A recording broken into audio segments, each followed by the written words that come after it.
નમસ્કાર, હું છું પ્રેરણા. આપ જોઈ રહ્યા છો ઇન્ડિયા ન્યૂઝ ગુજરાતના મહત્વના સમાચારને વિસ્તારથી વાત કરીએ તો ડભોઈ બાર કાઉન્સિલ ઓફ ગુજરાતના ચેરમેન જે પટેલની અધ્યક્ષતા પટેલની ડભોઈ સિવિલ કોર્ટ અને લો કોલેજની મુલાકાત. ડભોઈ બાર કાઉન્સિલ ઓફ ગુજરાતના ચેરમેન અને જાણીતા એડવોકેટ જે પટેલે ડભોઈની મુલાકાત લીધી હતી. આ મુલાકાત દરમિયાન તેમણે ડભોઈ સિવિલ કોર્ટ તેમજ સ્થાનિક લો કોલેજની મુલાકાત લઈ વકીલો અને વિદ્યાર્થીઓ સાથે ખાસ સંવાદ કર્યો હતો. ઉલ્લેખનીય છે કે છેલ્લા લાંબા સમયથી સમગ્ર ગુજરાતના વકીલો પડતર પ્રશ્નો અને તેમના હિત માટે લડત લડી રહ્યા છે.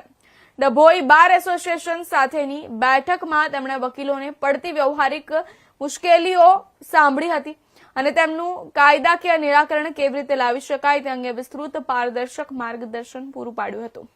તેમણે વકીલોના નાના મોટા તમામ પ્રશ્નોને ગંભીરતાથી સમજીને તેને ઉકેલવા માટે બાર કાઉન્સિલ તરફથી પૂરતો સહયોગ આપવાની ખાતરી આપી હતી. આ પ્રસંગે ડભોઈ બાર એસોસિએશનના હોદ્દેદારો અને વકીલો મોટી સંખ્યામાં ઉપસ્થિત રહ્યા હતા. ડભોઈ બાર એસોસિએશનમાં જે પટેલ સાહેબે જે બાર કાઉન્સિલ ઓફ ગુજરાતના ચેરમેન પદ પર છે અને તેમને આજરોજ ડભોઈ કોર્ટ સંકુલમાં આવીને ડભોઈ કોર્ટની મુલાકાત શુભેચ્છા મુલાકાત મેળવેલી અને લો કોલેજની પણ મુલાકાત મેળવેલી. તે બદલ ડભોઈ બાર એસોસિએશનના તમામ વકીલો માટે તેઓ જે પ્રયત્ન કરી રહ્યા છે તે પ્રયત્નો બાબતે તેમને સૂચનો અને સૂચના આપેલી છે અને તેમને ખૂબ સારી રીતે ડભોઈ બાર એસોસિએશનના વકીલોને સમજ આપેલી છે કે વકીલોના હિતમાં કેવી રીતે કાર્ય કરીશ અને હું કરતો રહીશ. તે બદલ ડભોઈ બાર એસોસિએશનમાં આજે તેઓની શુભેચ્છા મુલાકાત હતી.